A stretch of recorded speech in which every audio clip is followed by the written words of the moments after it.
আসসালামু আলাইকুম রহমতুল্লাহি ওয়া বারাকাতুহু। আলহামদুলিল্লাহি কাফা ওয়া সালামুন আলা ইবাদিহি আল্লাযীনা ইসতাফা, আম্মা বা'দ। আজ 4 জুন 2024। এখন বর্তমানে রয়েছি আল মাদ্রাসা আল আরাবিয়া, আজমপুর উত্তরা, ঢাকাতে। উপরতলায় ইসাম কামালদের বাসায়। এখান থেকে আমি ইসাম কামালকে নিয়ে ভিডিওতে আসছি। একটা সুসংবাদ দেব, একটা না দুইটা সুসংবাদ একসাথে আমাদের জন্য। প্রথম নম্বরটা হচ্ছে, ইসাম কামাল সে ইতালিতে বসবাসকারী একজন ছেলে। সেখান থেকে সে বাংলাদেশে এসেছিল একটা নিয়ত নিয়ে।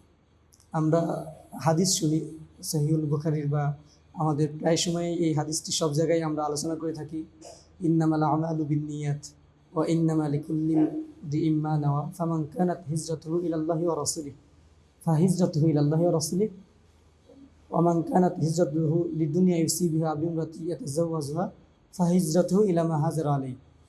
এই হাদিসটার ব্যাপারে একটি চমৎকার ব্যাপার যে প্রত্যেকটি আমলই তার নিয়তের উপরে নির্ভরশীল। আর তার পরের অংশ রয়েছে যে কেউ যদি আল্লাহ এবং তার রসুলের জন্য হিজরত করে, তাহলে তার হিজরত হবে আল্লাহ এবং তার রসুলের জন্য। এবং কেউ যদি দুনিয়া অথবা সুন্দরী নারী পাওয়ার জন্য হিজরত করে, তাহলে তার হিজরত সেই জন্যই হবে। ওমর কামাল ইসাম তার মায়ের সাথে ইতালি থেকে বাংলাদেশে হিজরত করেছে। একটা হিজরতই বলতে পারি, শুধুমাত্র হিফজ সম্পন্ন করার জন্য। আল্লাহ সুবহানাহু ওয়া তাআলা তার এই হিজরতকে কবুল করুন, আল্লাহুম্মা আমিন। এবং যেই নিয়তে সে হিজরত করেছে, সেই নিয়তটা আজকে বাস্তবায়ন হয়েছে, রূপান্তরিত হয়েছে। সে আজকে হিজ সম্পন্ন করছে।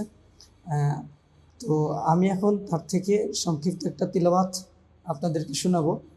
এবং আমাদের এখান থেকে আমি যে চ্যানেল থেকে আজকে লাইভে, যে চ্যানেল থেকে ভিডিওটা আপলোড করতেছি, আল বুশরা টিভি নামক চ্যানেল, এই চ্যানেলটার উদ্বোধন আজকেই করবো ইনশাআল্লাহ।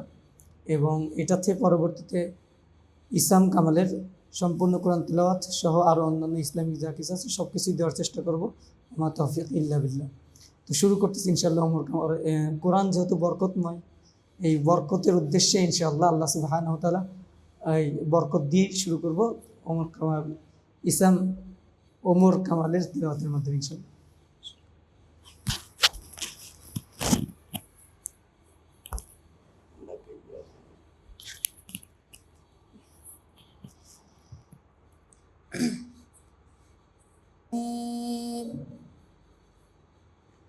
أعوذ بالله من الشيطان الرجيم.